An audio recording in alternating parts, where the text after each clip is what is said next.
Ford Kenya shall have 30% share of the positions in the national government, including cabinet secretaries, principal secretaries, ambassadors, high commissioners, heads of diplomatic missions, chairpersons of state corporations, directors of state corporations, and chairpersons and commissioners of constitutional commissions, provided that their foresaid 30% share positions in the national government shall be shared equally between ANC and Ford Kenya. Who would be the appointing authority for those positions? Well, different office orders. Remember, you're a lawyer. Some by the president. Yes. Others by cabinet secretaries appointed by the president. And others through Public Service Commission by way of competitive. Now, but ANC and Ford Kenya were promised 30% share positions in all these positions. Indeed. Is that correct? Yes. Now, they have a 30% share. Yes. So, when you hold shares, what are you called?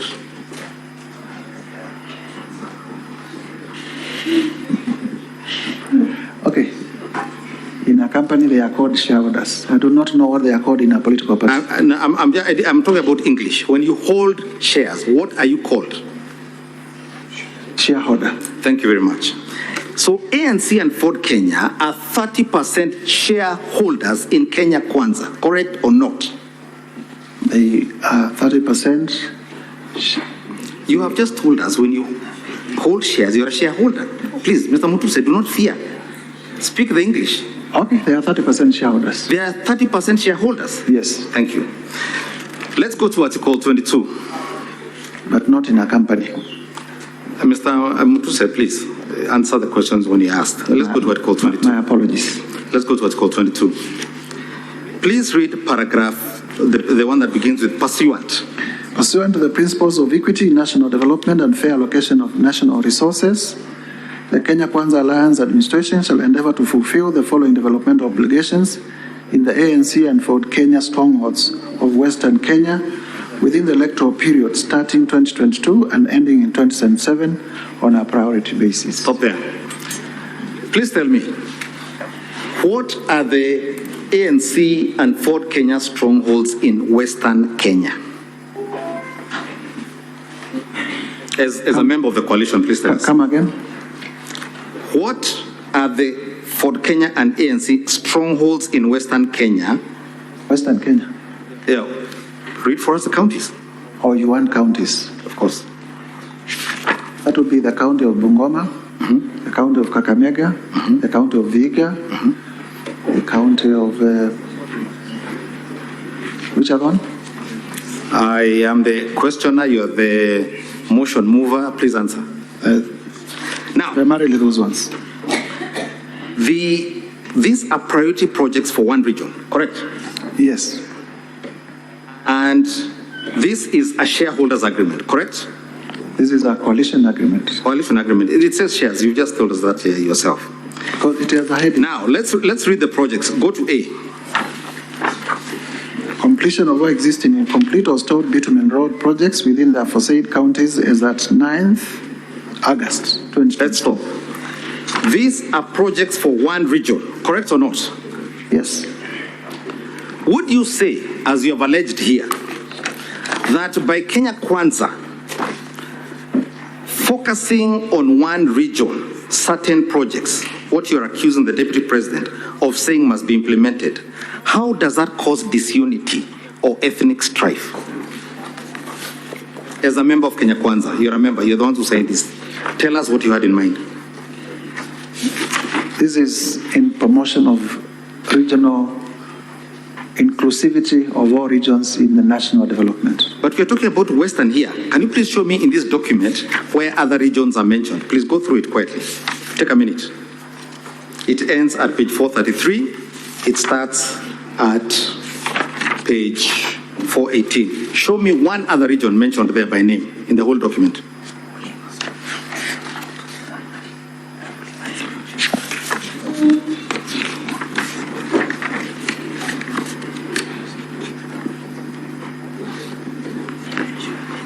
This is a coalition agreement Please, specific. Mr. Mutese, answer my question. Is there any other region mentioned by name in this document? There is no other region. Thank you very This much. is specific Thank you to very much, ANC Mr. Mutese. and Mr. for Mutese, Kenya in please. respect Mr. Mutese, of a please particular answer. region.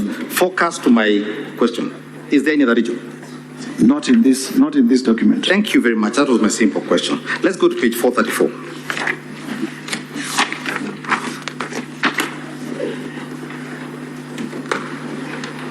Who are the signatories to this agreement?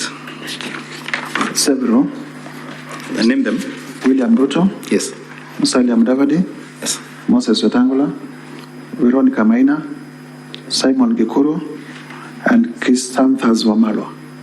And it is witnessed by who? Professor Kindiki. Do any of these persons bear the blame as you pile on the deputy president for causing ethnic strife by focusing on one region in a document? None of them has made pronouncements to similar to. They're in the document. This is an agreement, and it has been implemented. And none of them has a motion on the impeachment. So let me understand this, and be careful with the answer here. Yes. Your problem with the deputy president is that he spoke out aloud what was written in the agreement that formed the government. Yes or no? There is no way I've.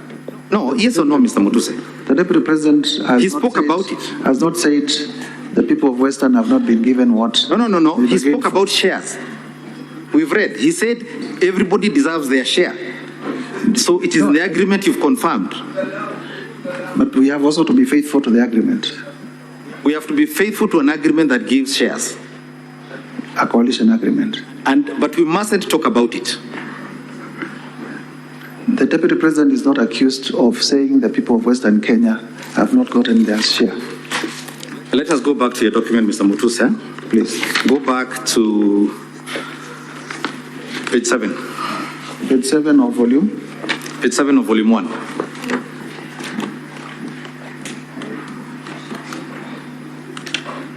Yes, there we are. A government is like a company. I did not say it is a company. I said it is like a company. In every company, there are shares, preferential shares and ordinary shares. When there's an AGM, non-shareholders do not vote or attend. When there are dividends to be divided, they're divided according to the number of shares. This is the truth. A government. And this is the government being formed here. So, Mr. Mutese, are you saying that the problem is that the deputy president spoke out aloud what was written in an agreement deposited with the registrar of political parties and which formed the government? I am not saying that because there is nowhere in the coalition agreement we spoke about a company. All right, let's move on. Let's go to the agreement at page 435. Yes. Can you see that? Yes, I can see it. What is this agreement? Who are the parties to this agreement? Kenya Kwanza Coalition Yes. and Pamoja African Alliance Party, Yes. otherwise abbreviated as PA. Let's go, if you don't mind, Yes. to page 438. Page 438. Yes. Yes. Can you see Article 7? Yes, I can see Article 7. Please read what it says. Priority projects and programs. Upon winning the presidential election scheduled for 9th August 2022, the coalition administration shall ensure the following within the 2022-2027 development cycle. You want me to read all? Or let me make it short for you. Between Article 7A Yes. and 7I, Yes. I want you to tell me whether any other region other than Coast is mentioned in those priority projects. This is page 438 of volume Want me to check? volume 3. Want me to take a minute to read? No, just please flip through in a second. It shouldn't be long.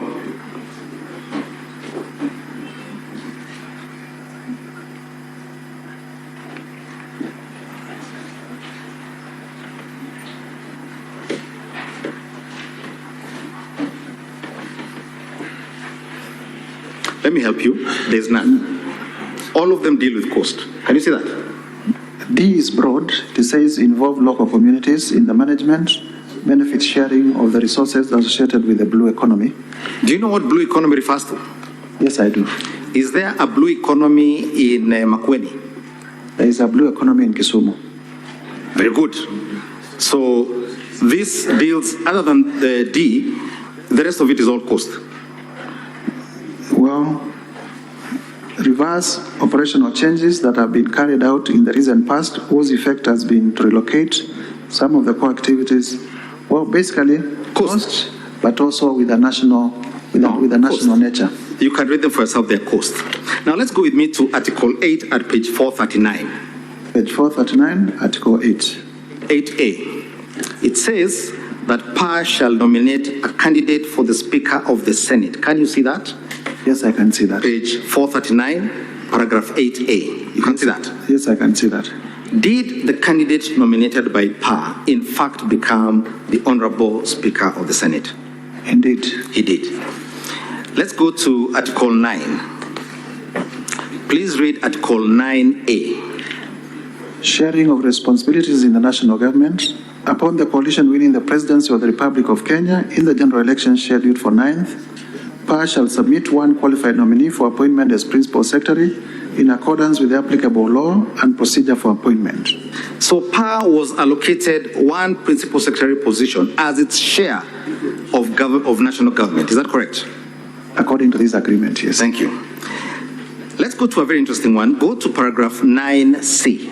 Yes. Please read 9C. PAR shall be entitled to nominate other qualified persons for appointment for positions in the national government, including principal secretaries, ambassadors to high commissioners, chairpersons of state corporations, chairpersons of constitutional commissions, and other appointive officers commensurate with the number of members of National Assembly and senators that will be elected on PAR ticket vis-a-vis the total number of elected under the ticket of other coalition constituent parties. In simple English, when the number of the national government positions for PSs, ambassadors, state corporations, and etc., including constitutional commissions and other appointing offices, will be allocated to PAR commensurate with the number of members of National Assembly and senators. Doesn't that mean that PAR will be allocated positions based on how well it does in the election? Yes or no? Yes. Let us go to page 440 again and 441.